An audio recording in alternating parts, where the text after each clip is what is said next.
Sudah memperbolehkan sekolah untuk tatap muka di tahun depan. Nah, ini mungkin pendapat kita gimana dan persiapan kita sendiri seperti apa, Bu? Kalau untuk mau menjalanin tatap muka, saya belum bisa menentukan apa yang harus saya laksanakan.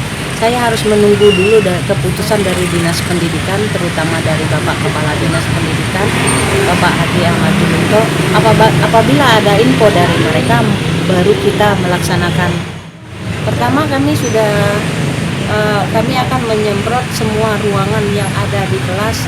Yang kedua, kami akan menyiapkan semua untuk protokol kesehatan, terutama untuk pencuci tangan, masker, jaga jarak, disinfektan harus kami siapkan semua.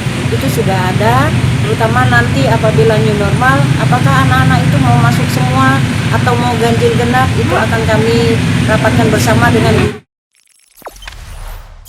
Jangan lupa subscribe, share, komen, dan like ya.